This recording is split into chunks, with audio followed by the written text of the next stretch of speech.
காலை வணக்கம். இந்த பேசுறத பத்தி ஒரு காமெடி ஜோக் ஒன்று இருக்குது.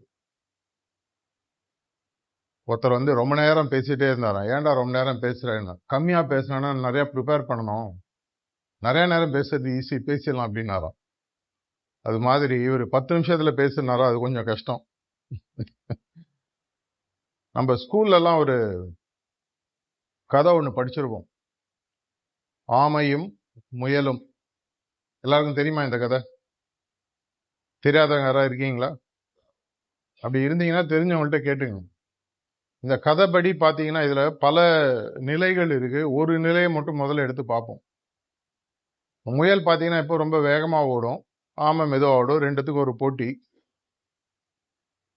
அந்த போட்டியில் என்ன ஆகும், முயல் கொஞ்ச தூரம் ஓடிட்டு இது என்ன ஆமை எங்கே வரப்போகுதுன்னு சொல்லிட்டு உட்காந்துரும்.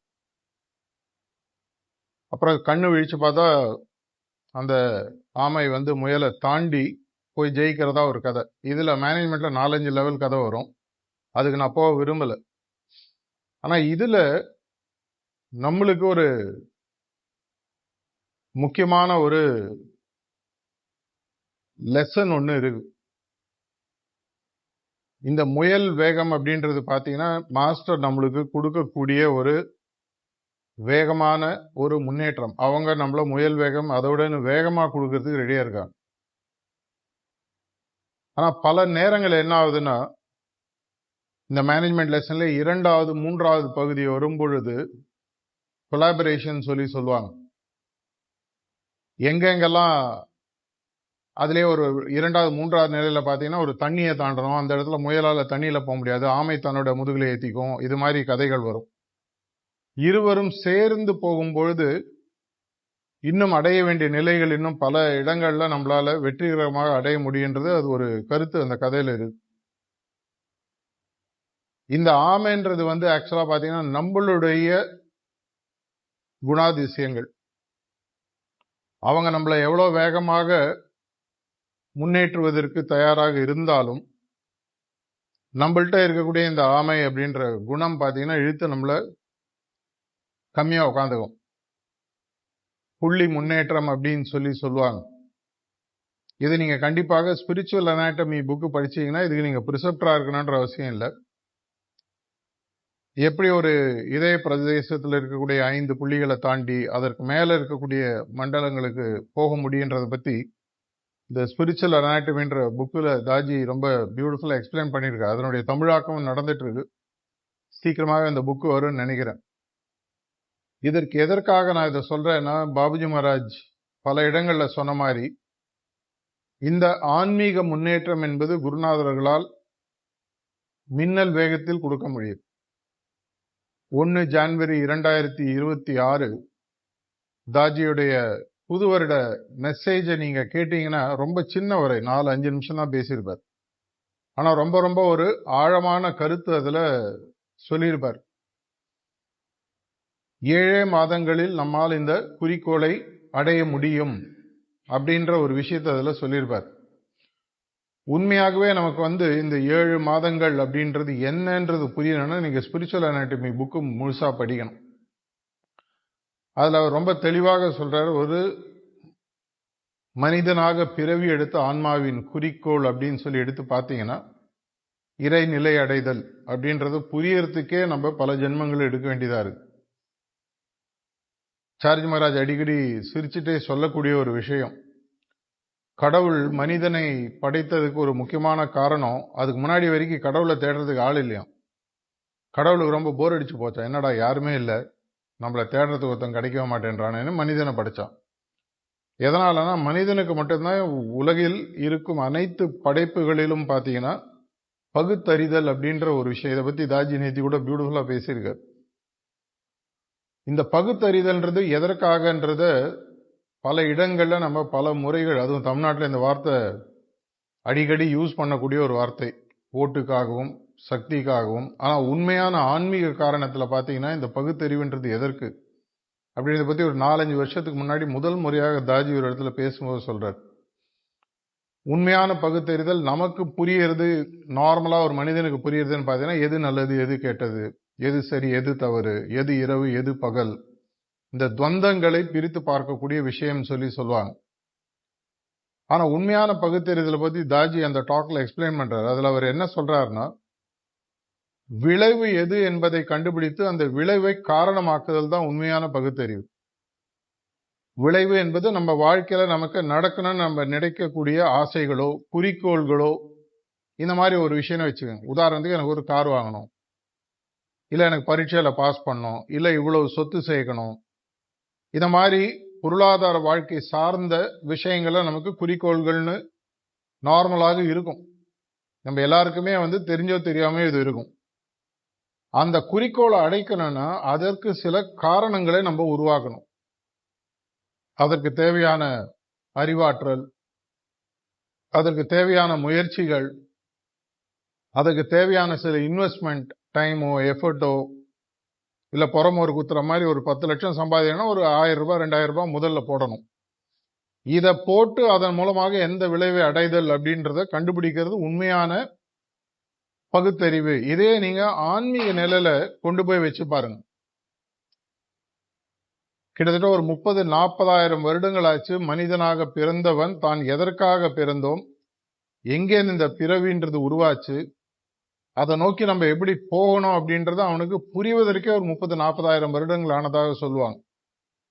நான் இங்க இருக்கேன்னா என்னை யாரோ படைச்சிருக்கான், அந்த படைத்தவரை நோக்கி நான் போக வேண்டும். அந்த படைத்தவரை நோக்கி எப்படி போகணுன்ற போது முதலாக வழிபாடுன்ற விஷயம் வருது. அதிலிருந்து மெதுவாக மதம் என்பது பிறக்கிறது. அதுல சில ஞானிகள் அவங்களுடைய காலகட்டத்தில் புரிஞ்சுக்கிறாங்க, இது ஒரு அளவுக்கு தான் நம்ம அழிச்சுட்டு போகும், இதை தாண்டி நம்ம போகணும்னா இன்னும் ஒரு வேகமான ஆமை வேகத்துல போகாம முயல் வேகத்துல போகணுன்றதை கண்டுபிடிச்சு கடவுளுடன் நேரடியாக தொடர்பில் வருவதற்கு சரியான வழி என்பதை தியானம் என்பதை ரிஷிகள் கண்டுபிடிக்கிறாங்க. ஆனா அதுவும் கொஞ்சம் மெதுவான வழின்னு நம்மளுடைய குருமார்கள் கண்டுபிடித்து அதுல பிராணாகுதின்ற விஷயத்தை சேர்த்து இதை தான் தாஜி 1 ஜனவரி 2026 சொல்றாரு. உங்களுக்கு உண்மையாகவே ஆன்மீக பசி இருந்தால் 7 மாதத்தில் இந்த குறிக்கோளை அடைய முடியும். இதற்காக நீங்க 24 மணி நேரம் தியானம் செய்ய வேணாம். ஸ்பிரிச்சுவல் அனாட்டமில ஒரு இடத்துல சொல்றாரு, இந்த குறிக்கோளை அடைவதற்கு நீங்கள் ஒரு குரு பிராணாகுதின்ற இல்லாத ஒரு விஷயத்துல நீங்களாகவே இறங்கினீங்கன்னா பிறந்ததிலிருந்து தினசரி 24 மணி நேரம் தியானம் செய்து ஒவ்வொரு ஜென்மம் எடுக்கும்பொழுது மீண்டும் மீண்டும் தியானம் செய்து அப்படி ஒரு நிலையிலேயே நீங்க இருந்தீங்கன்னா 1.5-2 கோடி வருஷம் ஆகும். எவ்வளவு பேரால ஒவ்வொரு ஜென்மம்க்கும் அடுத்த ஜென்மம்க்கும் அடுத்த ஜென்மம்க்கும் நம்மளால முதல்ல தியானம் செய்யணுன்றது புரியணும். சாப்பிடாம தூங்காம இதெல்லாம் எல்லாமே எப்படி செய்ய முடியும்? இது எல்லாத்தையும் மீறி அந்த 1-1.5 மணி நேரம் உங்களால் அந்த பயிற்சியை சரியாக செய்ய முடிந்தால் அவர்கள் அதை கொடுப்பதற்கு 7 மாதத்தில் தயாராக இருக்கிறார்கள். ஆனா இதையும் மீறி ஒரு இடத்துல பாபுஜி மகாராஜ் தன்னை பத்தியே சொல்லும் போது எனக்கு கூட பல வருடங்கள் ஆச்சு, அவர் எவ்வளவு வருஷம் கூட ஒரு புக்கில் போட்டிருக்கார், போய் கண்டுபிடிச்சு பாருங்க, எனக்கு கூட பல வருடங்கள் ஆச்சு. ஆனால் அவர்களுடைய ஒரு பரந்த மனசு பார்த்தீங்கன்னா எனக்கு படிக்கிறதுக்கு டைம் ஆனாலும் பரவாயில்ல, நீ 7 மாசத்துல படிக்கிறது நான் சொல்லித்தரேன். இதற்காக நீங்க 7 கடல் 7 மலை தாண்டி ஊர்லாம் சுத்தணுமானா கிடையாது. நம்ம மார்க்கத்தில் மட்டும் உட்கார்ந்து செய்ய முடியும். ஆன்மீக பணி என்பது அதுல ஒரு அடிஷனல் கிரியா ஊக்கி, அதாவது சர்வீஸ் பண்ணணும், அந்த மாதிரி விஷயங்கள். உண்மையான பக்தியை டெவலப் பண்றதன் மூலமாக எப்படி இந்த 7 மாத காலகட்டத்தில் இந்த குறிக்கோளை அடைய முடியுன்றதை பத்தி தாஜி அந்த புக்ல ரொம்ப பியூட்டிஃபுல்லா எக்ஸ்பிளைன் பண்றாரு. இது எதற்காக நான் சொல்றேன்னா அவர்கள் முயல் வேகத்தில் அதை விட இன்னும் வேகமாக செல்வதற்கு தயாராக இருக்கிறார்கள். அப்படின்னு ஆமை எப்ப முயலாக மாறும்? முயல் வேகத்தையும் ஆமையின் தன்மையும் கொண்டு எப்படி நம்மளால சேர்ந்து இந்த குறிக்கோளை நோக்கி அடைய முடியும் அப்படின்றதுதான் நீங்க உங்க வாழ்க்கையில கண்டுபிடிக்க வேண்டிய ஒரு முக்கியமான ஒரு விஷயம். இதற்கு பாபுஜி மகாராஜ் ரொம்ப பியூட்டிஃபுல்லா சொல்லி, ஒரு அபியாசியுடைய வேலை என்ன அப்படின்னு அவர் ஒருத்தர் கேட்டாங்க. நான் அபியாசிட்ட எதுவுமே எதிர்பார்க்கறதில்ல, ஒன்னே ஒண்ணுதான் எனக்கு எதிர்பார்க்கிறேன், அது அவங்க கொடுப்பதற்கு தயாராக இருந்தார்கள் என்றால் இந்த உயரிய குறிக்கோளை இந்த ஆன்மீக மார்க்கத்தில் என்னால் ரொம்ப ரொம்ப ரொம்ப சுலபமாக கொடுக்க முடியும் அப்படின்னு சொல்லிட்டு ஆங்கிலத்தில் ஒரு வார்த்தையை யூஸ் பண்றாரு. I need nothing but their cooperation. அவர்களுடைய ஒத்துழைப்பு மட்டும் எனக்கு போதும், வேற ஒன்றும் வேணாம். இந்த ஒத்துழைப்பை அவர்கள் கொடுப்பதற்கு தயாராக இருந்தார்கள் என்றால் என்னால எதை வேணா கொடுக்க முடியும். அப்படின்னா ஒத்துழைப்புன்றது எதற்கு? எப்படி தியானம் பண்ணணும்னு அவங்க சொல்றாங்க, அதன்படி தியானம் செய்ய வேண்டும். எப்படி சுத்திகரிப்பு பண்ணணும்னு சொல்றாங்க, அதன்படி சுத்திகரிப்பு செய்ய வேண்டும். எப்படி பிரார்த்தனை செய்யணும்னு சொல்றாங்க, அதன்படி பிரார்த்தனை செய்ய வேண்டும். ரெகுலர் ஸ்கூல்ல போனீங்கன்னா ஒரு நார்மலா கிளாஸ் எடுத்துட்டு வாத்தியார் அனுப்பிச்சிருவாரு. 50-60 பேர் உட்காந்துருப்பாங்க, கிளாஸ் எடுத்துட்டு அனுப்பிச்சிருவாங்க. இன்னும் வேகமா படிக்கணும்னா ஒரு பிரைவேட் டியூஷன் வச்சுப்போம். பிரைவேட் டியூஷன் போட்டீங்கன்னா point A, point B, point D, இந்த மாதிரி விஷயங்கள் மெதுவாக புரிய ஆரம்பிக்கும். யூனிவர்சல் பிரேயர் புரிய ஆரம்பிக்கும். 10th மேக்ஸிமம் புரிய ஆரம்பிக்கும். சஜஷன்ஸோட சக்திகள் புரிய ஆரம்பிக்கும். இதெல்லாம் புரிய புரிய புரிய அதே கிளாஸ்ல அதே ஸ்டூடெண்ட் இன்னும் நல்லா படிக்க ஆரம்பிக்கிறான். இதெல்லாம் நம்ம செய்யறதுக்கு ரெடியா இருந்தோம்னு சொன்னா, அந்த ஆமை முயல்ன்ற கதையில வரக்கூடிய முக்கியமான ஒரு விஷயம் வேகம். ஆமைக்கு இருக்கிறது வேகம்னு வச்சீங்கன்னா, முயல் இருக்கிறது வேகம். இது இரண்டும் சேர்ந்த ஒரு விஷயம் நம்மளால நம்மளுடைய ஆன்மீக பாதையில் கொண்டு வர முடியும். ஒரு முறை ஒரு அபியாசி பாபுஜி மகாராஜை பார்க்க போனாராம். அவர் பெருமையா தன்னை பத்தியே சொன்னாராம், 20 வருஷமா நான் தியானம் பண்ணிட்டு இருக்கேன், இன்னுமா தியானம் பண்றேன்னு கேட்டாராம். ஏன்னா நம்மளுடைய மார்க்கத்துல ஒரு முறை சார்ஜி மகாராஜ் சொன்னார், தியானம் செய்யறோன்ற கர்வத்தை வச்சுக்காத. ஏன்னா அதுக்கு பாபுஜி மகாராஜ் இடத்துல பதில் சொல்றார், வேர் ரிலிஜன் ends spirituality begins, வேர் spirituality ends reality begins, வேர் reality ends bliss begins, வேர் bliss ends ன்னு சொல்லி நிறுத்துறத தாஜி ஒரு டாக்ல சொல்றாரு. அதுக்கு மேல 3-4 டைமென்ஷன் இருக்கு. நம்ம தியானம் செய்யறோம்னா மதத்திலேயோ மற்ற கோட்பாடுகள் மற்ற பிராக்டிசஸ் ஃபாலோ பண்றவங்கள பார்த்து சிரிக்கணுன்றதோ இல்ல அவங்கள பத்தி நம்ம தப்பா நினைக்கின்றதோ அவசியம் இல்லை. அவங்க 1ஆம் கிளாஸ்ல இருக்காங்க, நம்ம 2ஆம் கிளாஸ்ல இருக்கோம். இது மேல பல வகுப்புகள் இருக்கு. போவதுக்கு நீங்க தயாராக இருந்தீங்கன்னா குருநாதர்கள் கொடுப்பதற்கு தயாராக இருக்கிறார்கள். இந்த ஒரு எண்ணத்தை வச்சுக்கங்க. என்னைக்கோ ஒரு காலகட்டத்துல இதை தாண்டிய ஒரு நிலைக்கு நம்ம வரணும். எப்போ வரும்? அது உங்களுக்கும் குருநாதருக்கும் ஆட்டோமேட்டிக்கா ஒரு கம்யூனிகேஷன் ஏதோ ஒரு காலகட்டத்துல நடக்கும். நேரடியாகவோ மறைமுகமாகவோ ஏதோ ஒரு விஷயமாகவோ உங்களுக்கு சொல்வார், இது போறோம் அடுத்த லெவல், இது போறோம் அடுத்த லெவல். அந்த நிலைமைக்கு நம்ம எந்த அளவுக்கு வேகமா வருகிறோமோ நம்மளுடைய முன்னேற்றம். வெறும் இந்த ஆன்மீகம் தியானம் சுத்திகரிப்புன்றது மட்டுமே வாழ்க்கை அல்லன்றது உங்களுக்கு இதுவரைக்கும் தெரியலனா புரியணும்.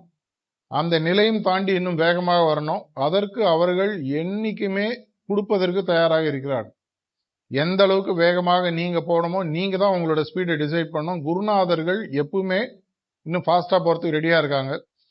அந்த நிலையை முதல்ல உணர்வதற்கு நீங்கள் தயாராக இருக்க வேண்டும். அதற்கப்புறம் அதற்கு தயாராகுதல், அதற்கப்புறம் அதுக்கு தேவையான முயற்சிகளை கொடுத்தல், அதற்கப்புறம் அதுக்கு தேவையான பயிற்சிகளை வளர்த்தல், இது எல்லாத்தையும் தாண்டி அவர் மேல் அதீத பக்தி. இது ஒரு அபியாசி பிரிசெப்டர் எந்த விதமான பாகுபாடும் கிடையாது. பிரிசெப்டர்ன்ற எக்ஸ்ட்ரா, அபியாசி கம்மி, இந்த மாதிரிலாம் நம்மளுடைய மார்க்கத்துல கிடையாது. பல இடங்களில் தாஜி சொல்லியிருக்காரு, பல அபியாசிகள் பிரிசெப்டரோட ஆன்மீக நிலைமையில நல்லா முன்னேறி இருக்காங்கன்னு சொல்லியிருக்காரு. அந்த நிலைமைக்கு எல்லாரும் சீக்கிரமா வரணும். அந்த இலக்கை நோக்கி இந்த உயிர் இருக்கும் பொழுது இந்த உடலில் அந்த குறிக்கோளை அடைவதற்கு தேவையான எல்லா முயற்சிகளையும் நீங்கள் சீக்கிரமாக அடைய வேண்டும்.